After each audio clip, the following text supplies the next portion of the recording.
माणसाला जन्ममृत्यूच्या फेऱ्यातून मुक्ती कशी मिळते? देव पापी लोकांचा उद्धार कसा करतात यामध्ये कोणतीही शंका नाही की या पृथ्वीवर सर्वात जास्त पापी लोक राहतात. मनुष्य योनी ही एक अशी योनी आहे जी सगळ्या जीवांचं पाप नष्ट झाल्यावर प्राप्त होते. मनुष्य व्यतिरिक्त सगळ्या योनी आपल्या पापांचा भार भोगत आहेत, जे पाप त्यांनी कधी मनुष्य बनवून केलेली असतात. एखादा मनुष्य शरीरात आल्यानंतर जो व्यक्ती पाप करतो तो करोडो जन्मासाठी वेगवेगळ्या योनीमध्ये निघून जातो. शेकडो जन्म त्याला माशी, मच्छरांच्या, किड्यांच्या रूपामध्ये घ्यावे लागतात. शेकडो वेळा तो कुत्रा, मांजर बनतो. शेकडो वेळा पशुपक्षी बनतो. जेव्हा तो त्याच्या पापांना भोगतो तेव्हा त्याला परत मनुष्य जन्म दिला जातो. आणि मनुष्य जन्मामध्ये येऊन जर त्याने परत पाप केले तर त्याला परत त्याच योनीमध्ये ढकललं जातं, ज्यांना ज्यांना तो भोगून आला होता. अशा प्रकारे कालचक्र सतत चालत असतं. जन्ममृत्यू हे चक्र अविरतपणे चालूच राहतं. आता प्रश्न हा आहे की या जीवाला या नरकातून कशी मुक्ती मिळते? देव त्याला कशा प्रकारे या कालचक्रातून बाहेर काढतो हे जाणून घेण्यासाठी कथा शेवटपर्यंत ऐका. आज आपण देवाच्या नावाची शक्तीबद्दल जाणून घेणार आहोत. एकदा देवर्षी नारद मुनींच्या मनामध्ये विचार आला, भगवान विष्णू तर प्रत्येक वेळी शेषशय्यावर झोपलेले असतात, तर ते आपल्या भक्तांचा उद्धार कसा करतात? ते आपल्या नावाने कशा प्रकारे जीवाला तारतात? हाच प्रश्न घेऊन भगवान विष्णूंजवळ ते गेले आणि म्हणाले, हे प्रभू, तुमच्या नावाच्या महिमेबद्दल मला माहिती करून घ्यायची आहे की तुमचं नाव पापी लोकांना मोक्ष कसा प्रदान करतो. नारद मुनींचं बोलणं ऐकून भगवान विष्णू म्हणाले, देवर्षी, जर तुम्हाला माझ्या नावाचा महिमा जाणून घ्यायचा आहे तर पृथ्वी लोकात जा आणि जमिनीवर सरपटणाऱ्या किड्यांच्या कानात माझ्या नावाचा उच्चार करा. माझं नाव ऐकताच त्यांचा उद्धार होईल. नारद मुनी भगवान विष्णूंच्या सांगण्यानुसार पृथ्वीवर आले. त्यांनी पाहिले, एक छोटासा किडा जमिनीवर सरपटत पुढे चालला होता. नारद मुनींनी पटकन त्या किड्याच्या कानात नारायण नारायण जप केला आणि उभे राहून त्याला पाहू लागले की आता त्याचा उद्धार कसा होईल. त्या क्षणी एक विचित्र घटना घडली. समोरून एक बैलगाडी येत होती. तो किडा सरपटत त्या बैलगाडीच्या चाकाखाली आला. चाकाच्या भारामुळे त्या किड्याचा मृत्यू झाला. हे पाहून नारद मुनींना खूपच वाईट वाटले. ते विचार करू लागले की भगवान विष्णू म्हणाले होते की त्यांचा उद्धार होईल, पण उलट त्याचा मृत्यू झाला. नारद मुनी पळत पळत भगवान विष्णूंजवळ परत आले आणि त्यांना घटनेची सगळी परिस्थिती सांगून म्हणाले, प्रभू, तो किडा तुमचं नाव ऐकताच एका गाडीच्या चाकाखाली येऊन मेला. त्याचा उद्धार तर झाला नाही. नारद मुनींचं बोलणं ऐकून भगवान विष्णू हसून म्हणाले, ही गोष्ट तुमच्या लक्षात आत्ताच येणार नाही. अजून एकदा पृथ्वी लोकात जा. तिथे एका झाडाच्या फुलावर एक फुलपाखरू बसलेले दिसेल. माझं नाव त्या फुलपाखराला ऐकवा. त्याचा लगेच उद्धार होईल. भगवान विष्णूंच्या आज्ञेनुसार देवर्षी नारद मुनी पृथ्वीवर आले. पाहतात तर एका झाडावर एक फुलपाखरू बसले होते. नारद मुनींनी पटकन त्या फुलपाखराच्या कानात नारायण नारायण शब्दाचा जप केला. थोड्या वेळात पाहतात की एक मांसभक्ष करणारा पक्षी आला आणि फुलपाखराला घेऊन गेला. नारद मुनींच्या डोळ्यासमोर तो पक्षी फुलपाखराला घेऊन गेला.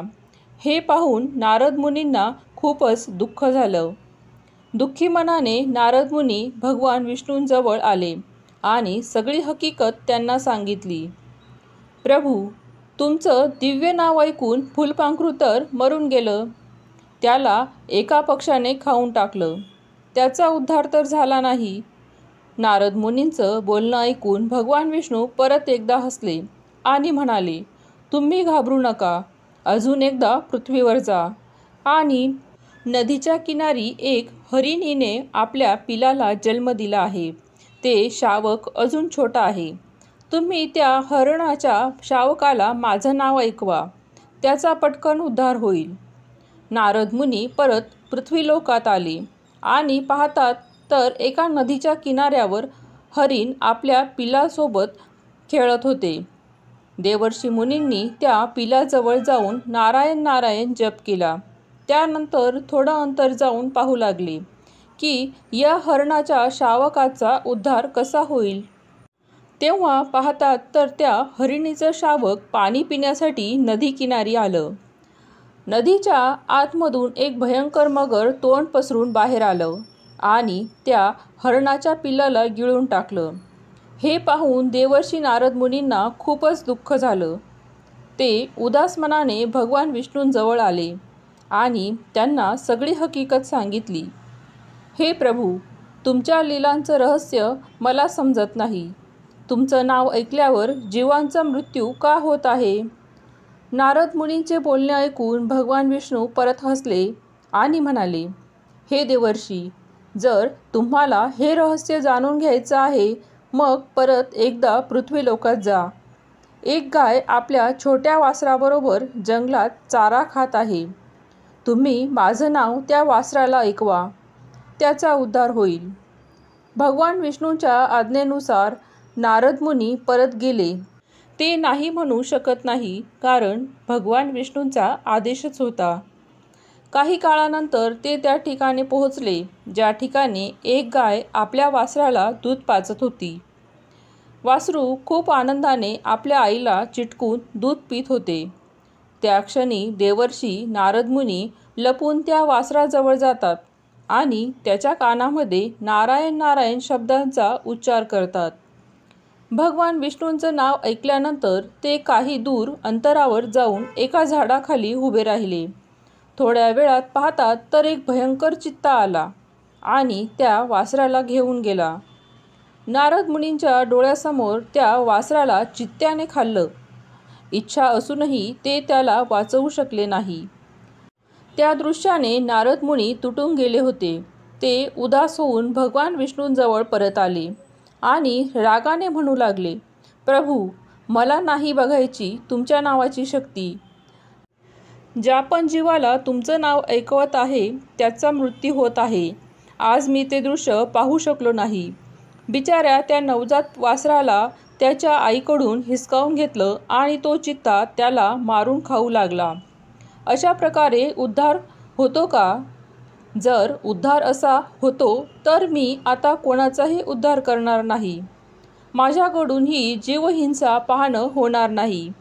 नारद मुनींची व्याकुळता पाहून भगवान विष्णूंनी त्यांचा धैर्य वाढवलं आणि त्यांना सांगितलं, तुम्ही अजून एकदा माझ्या सांगण्यावरून पृथ्वीवर जा आणि त्यावेळी कोणत्या पशुपक्षी आणि किड्याला माझं नाव ऐकवू नका, तर एक मनुष्याला माझं नाव ऐकून त्याचा प्रभाव पहा.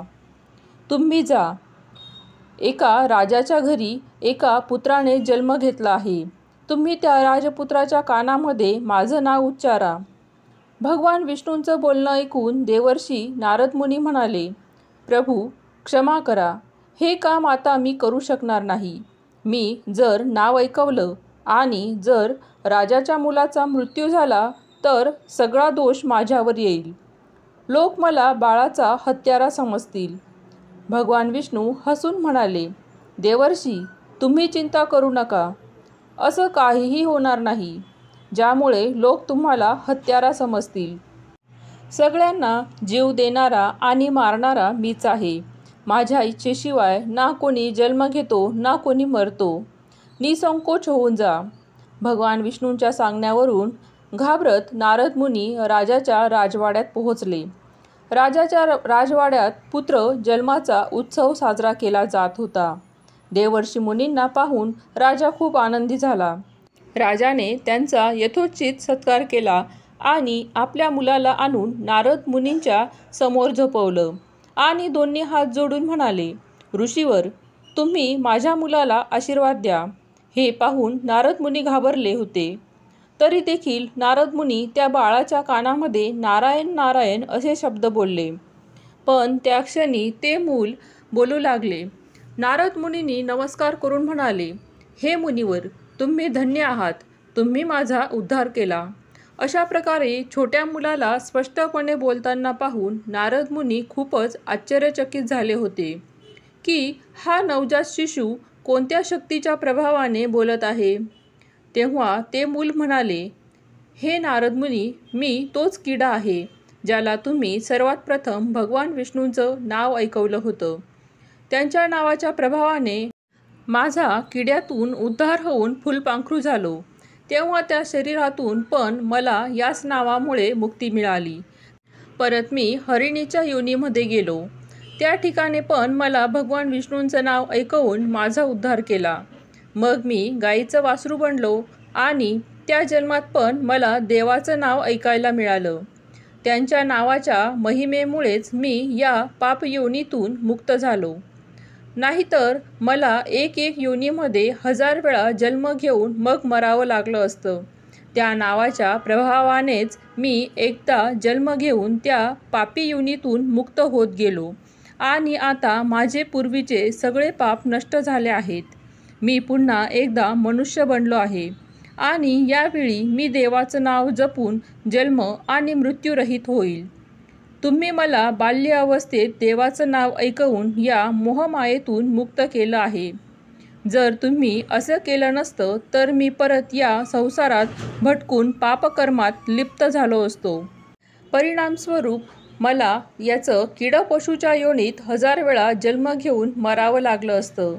मुलाचं बोलणं ऐकून नारद मुनी भगवान विष्णूंच्या महिमेला चांगल्याच प्रकारे समजले. व्हिडिओमधील कथा आवडली असेल तर लाईक करा, शेअर करा, सबस्क्राईब करा. धन्यवाद.